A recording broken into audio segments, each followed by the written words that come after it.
Welcome back to another episode of the Casey Campbell Podcast. Casey Campbell with you, of course. We are pleased to be joined by Derek Kneeland. Of course, you may all know him. He is a spotter, of course, for different drivers. Of course, he'll be with Kyle Busch this year in the Cup Series.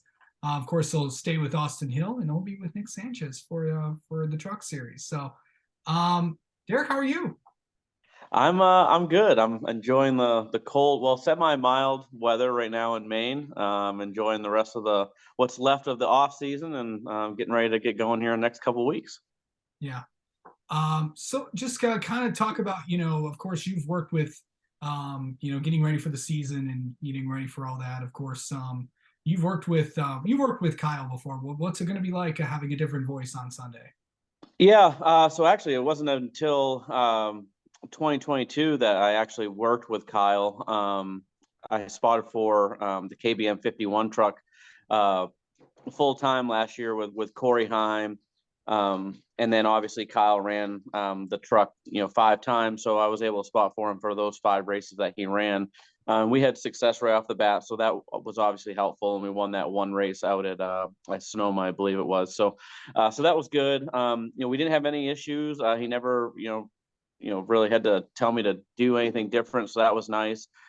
We've had good conversations since. I'm actually going down in about a week and a half for an Xfinity test at Charlotte with Austin, and I'm going to stay over for an extra couple days and go to RCR, and I'm going to sit down with him and Randall, and we're just going to go over some stuff for obviously the Coliseum is going to be leading into that weekend, February 5th. But he's kind of mentioned that some of the things that he has struggled with in the past, and just some things that he wants to go over, so that way kind of when we get the season started, we're hitting the ground running, and we're not having any of those issues that he's mentioned. One of those things obviously is, to start the year, you have the Daytona 500, and that's the crown jewel of motorsports, which is, you look at any other form of sports and you pretty much end it with the crown jewel. So it's kind of weird that, we start it with the biggest race of the year pretty much once you get past the Coliseum. So we just want to make sure that we're in tune and we're on the same page with everything when we get to Daytona and the 500. And we obviously don't really have any practice before the duels and stuff, where they just have single car qualifying, and then we go right into the duels. So we just want to make sure we get any hurdles or any questions out of the way and stuff like that. And I think we're going to be okay. I know a lot of people have had some questions and stuff, but he's obviously very experienced, and I'm going into my 15th year doing this. So I mean, I'm weathered and not very wet behind the ears anymore. So I'm ready, and I'm anxious to get going, and we got a really good team. So I'm excited. Yeah. So what's the toughest place to spot at, like track wise? Well, I mean, take road courses out of the way, just because obviously we have to have other guys help us because we can't see everything at most places. Like obviously I can go to we did Daytona that one year. We could see the whole thing from there. The Roval, we can see everything on our own. Sonoma, for the most part, we can see on our own. We do have to have somebody else just because there is a couple places where we can't see everything. But you get that out of the way, and like the hard places are like Pocono, because the spotter stand's really not that tall there. It's a pretty short spotter stand, and the front stretch is obviously so long. So getting down to turn 1 is really hard for us. I use high profile binoculars everywhere. I don't use just the wide angle one. So that helps for getting into turn 1 for me. And then Phoenix is a hard one. They've never changed where we spot from. We spot in the middles of what is now turns 3 and 4. We've always spotted from there. So that's anytime that you spot in a corner is always different. Anytime that we can spot on the middle of the straightaway is what we would rather have. So any of those places that were in the corners are harder places than not. Yeah. So obviously you're a racer yourself, so that is that kind of comes into experience there. And I think you just announced what your racing plans are, if I'm not mistaken. Yeah. I was trying to hold back until I got my new body on, but my body's on order. It's going to be here this week, and we'll probably have that all mounted on over the next month or so. Once we get my cousin's car done, his is obviously the priority first, and then once his is done, we'll focus on getting mine all together. And yeah, so I mean, obviously we don't get very much time off from the NASCAR schedule stuff, but thankfully there is a few midweek shows that I'll be able to go and make, and then the one-off weekend that we do have, I'll stick close to home and only go about 20-25 minutes down the street to go race that. So looking forward to getting in the seat. It's not very often that I do get to do it, but it's just something I grew up doing. So anytime that I can buckle in and get behind the wheel and not have to put the headset on, and I cherish doing that. Obviously, super speedways are probably one of the toughest things to spot because there's so much that you have to tell the driver about where it's at. What's it like spotting Daytona and Talladega, and also Atlanta? Well, I mean, I love it now. I say I love it. The thing that I dislike about it is when they get the single file choo-choo train thing going. That's what I call it anyway. But it's not.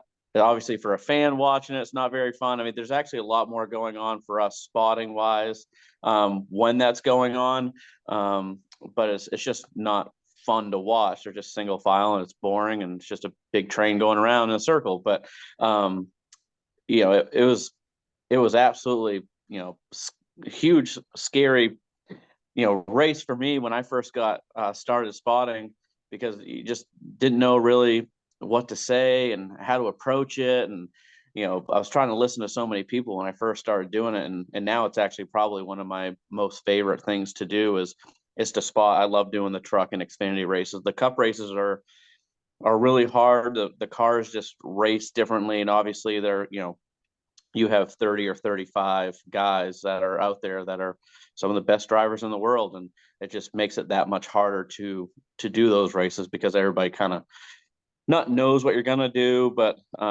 they pretty much have a pretty good idea on what somebody's trying to do. So to try to manipulate people is a little bit harder, but I do like doing the speedway racing.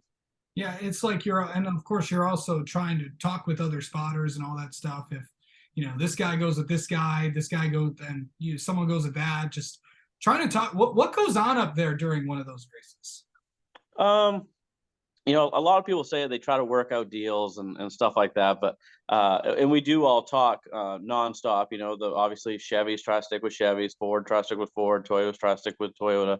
But at the end of the day, you do what you have to do to try to put your team in the right spot to win stages, to win the race at the end of the race. And if you can use your people, use your teammates to get to where you need to be and to stay up there all race long and keep them up there with you, I mean, that's what you need to do. But it's hard. I mean, it's everybody's, I mean, you're going as a 200-mile-an-hour chess match, so there's a lot going on. But as far as talking with people, that really doesn't happen until I guess if there's cautions towards the end of stages or until the end of the actual race itself. And you're trying to get somebody to, like, if you're in the first couple rows, trying to get somebody to work with you on whether you're going to try to let them up once you get going or let them down. Or the only other time is probably if we're going to be coming to pit road, trying to get up or get down, or just trying to let it doing you're coming up everybody's cycle, or having a big caution or a wreck as you're coming on to pit. Yeah. So, and really just getting ready for this season and, getting used to some new guys this year, of course, with Sanchez and obviously, what's it like getting to know, Nick in the truck series? What's that been like? What's it going to be like working with them? Obviously I competed against Nick over the last, year or two, with spotting for Daniel and some other people and stuff in the ARCA series. And Nick's obviously a tremendous talent. And, what he was able to do with jumping into, that 48 Xfinity car a couple times this year. And I think, where was it? Martinsville really stood out to me at the end of the year last year. I mean, he was just unbelievable on how good he was, especially on restarts. I mean, that's where, new drivers, rookie drivers can really, make or break themselves on being able to win races and coming out of the gate and impressing, team owners and people like that to really, turning heads. And he's definitely done that. And I think what's nice too is our crew chief is going to be Danny Stockman. And I've known Danny for a long, long time, even, back in the days from where I used to live in North Carolina myself. And so that's going to be nice. There's not going to be any hurdles to jump there. I think it's just going to be a matter of, getting our trust level up there really quick with Nick. And, obviously, like I said, it's hard. Your first race of the year, you go right into a speedway race. And, for, being a driver, you go to one of the tougher tracks and where you need to really have your trust in a spotter, somewhere that you've never worked with somebody, that takes a lot. But, my main thing I try to tell somebody that I've never worked with is try to look at like last year, it's my first race working with Austin Hill. We started off our first race at Daytona, obviously, and we go out there and we led a bunch of laps and we ended up winning Daytona to start the year. So if I'm working with a rookie, just like I am with Nick to start the year here this year, I just hope that he looks at that and knows that he can trust me, and that we're going to try to make sure that we make the right decisions and put ourselves in the right places to try to win the race at the end of the night on Friday night come Daytona time. Yeah, and of course, getting ready for Daytona, it's gonna be there. What are we gonna expect this year? With this race, and it's always fun getting ready to go for another season at Daytona. Well, Daytona and Talladega and even Atlanta now, you got to throw that place into the hat. They're crazy. I mean, the speedways are crazy, and unfortunately they are what they are, and they're crapshoots. And that there's going to be big ones, and hopefully we're not involved in them, but they're going to be awesome races all the way across the board, from the ARCA race all the way up through to the Cup race. And hopefully everybody will be tuned in and watching and knowing that they're going to be wild races right from the drop of the green all the way till the checkered flag flies. All right. Well, Derek, thank you so much for coming on and talking with us, and best of luck this season. We'll definitely have you on again sometime. Awesome. Thank you so much, Casey. Have a great night.